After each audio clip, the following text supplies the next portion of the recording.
नमस्कार साथियों, स्वागत है आप सभी का।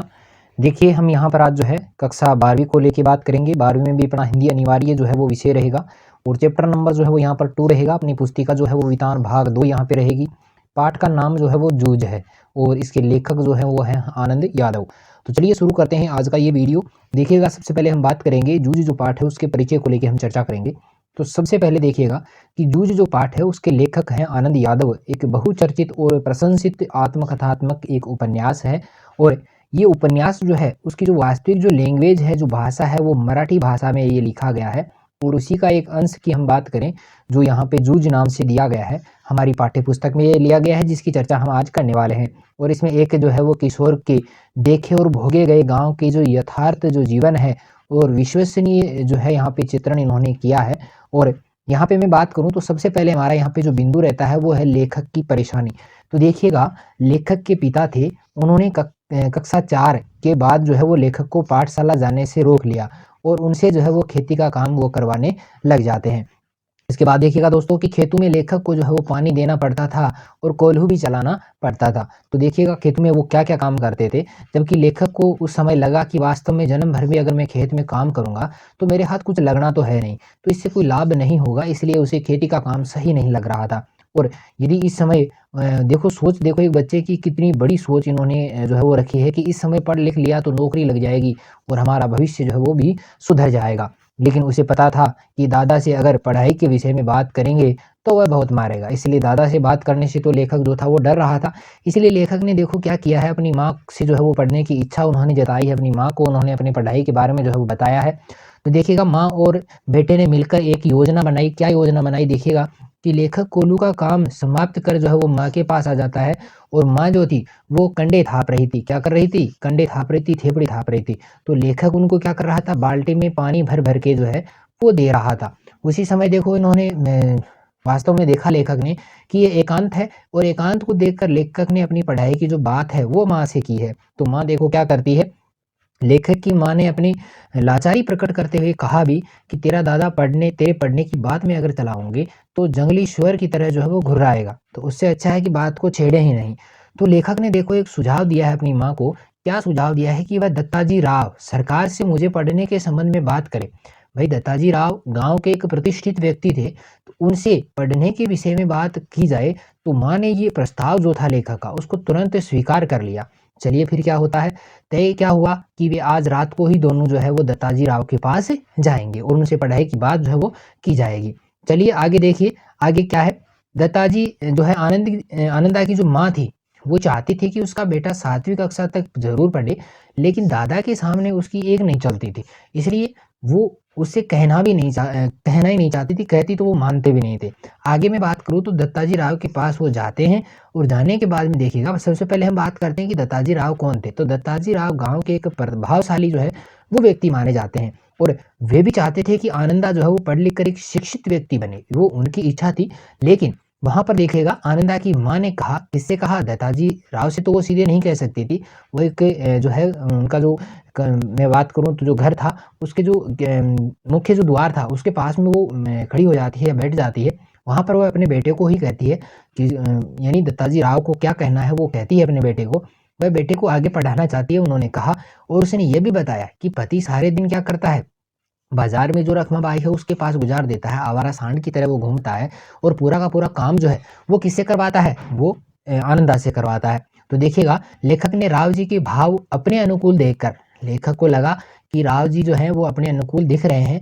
तब उन्होंने क्या कहा कि अब जनवरी का महीना चल रहा है, अब भी यदि मुझे पाठशाला भेजा गया तो मैं 2 महीने में 5वीं की सारी तैयारी कर लूँगा और परीक्षा में पास हो जाऊँगा। इस तरह मेरा एक जो साल है वो बच जाएगा। तो यहाँ पे 1 साल जो है वो यहाँ पे बच जाएगा।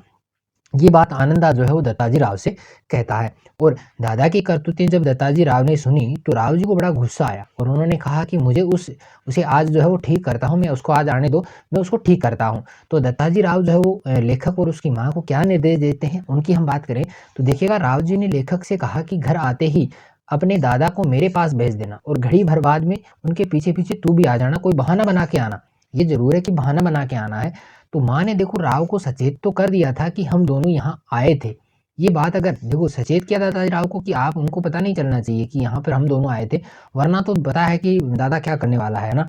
तो राव ने लेखक से कहा कि तू उसके सामने निडर होकर जो मैं कुछ तुझसे पूछूं उसका तुम्हें सही सही जवाब देना है। ये राव साहब ने लेखक को बात बता दी थी। तो देखो उसके बाद में क्या होता है कि दत्ताजी राव के कहे अनुसार माँ ने राव दादा को जो है राव के पास ये कहकर भेज दिया कि वह उसके घर जो है वो साग भाजी देने गई थी।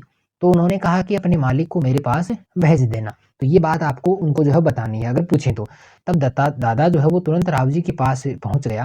भाई अपनी योजना के अनुसार सारा काम हो गया और कुछ समय बाद में लेखक भी देखो योजना अनुसार वहां पर चला जाता है। तो दत्ताजी राव जो है ने लेखक से उसकी पढ़ाई के बारे में दादा के सामने ही पूछा और पढ़ाई छोड़ देने का दादा को जो है वो जमकर फटकार भी लगाई थी। लेकिन दादा देखो लेखक को आगे पढ़ाने के जो निर्देश जो है दादा को जो है दत्ताजी राव ने दिए थे। और उसके बाद में देखिएगा पाठशाला भेजने की दादा ने जो है वो क्या शर्त रखी है लेखक के सामने, आनंदा के सामने।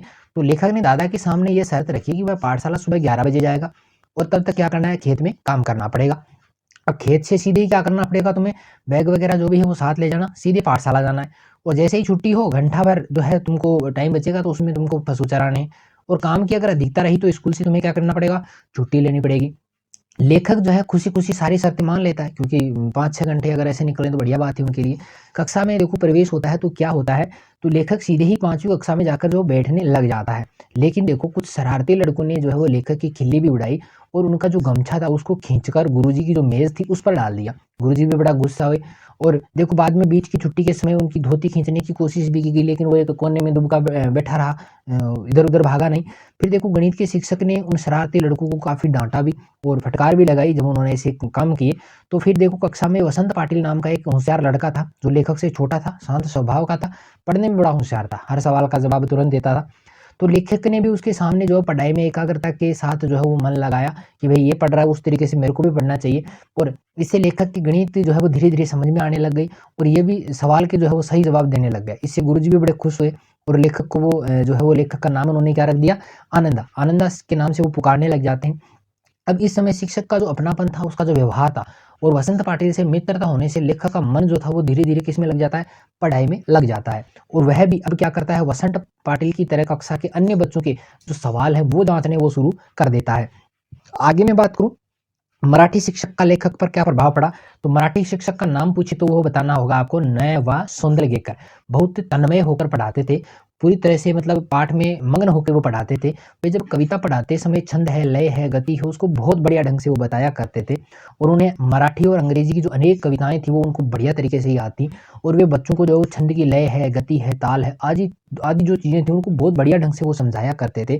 और वे स्वयं भी जो है वो कविता किया करते थे और कभी-कभी मैं बात करूँ तो कक्षा में अपनी कविताएँ बच्चों को सुना भी दिया करते थे। तो ये मोस्ट इम्पोर्टेंट बात है। तो उनके प्रभाव से लेखक भी जो है वो काम खेत में काम करते समय हाव-भाव है, यति-गति है, आदि कविताएँ आदि के साथ में कविताएँ गाने लगता है। अब एक समय था जब लेखक को अकेले रहने में काफ़ी ज़्यादा परेशानी हुआ करती थी और जब उन्होंने कविता में उनका मन जो है वो लग जाता है, जब वो कविताएँ लिखने लग जाता है, कविताएँ बोलने वो लग जाता है, तो उसका जो अकेलापन था वो उसको अखरता नहीं था, उसको बड़ा आनंद आता था।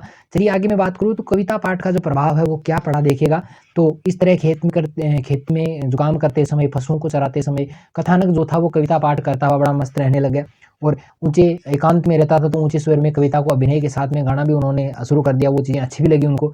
और शिक्षक ने उनका जो है कविता गायन सुना तो पाठशाला में जो है वो 6वीं-7वीं कक्षा के छात्रों के सामने एक समारोह में भी उससे जो है वो कविता गायन करवाया। तो ये बड़ा अच्छा लगा उनको।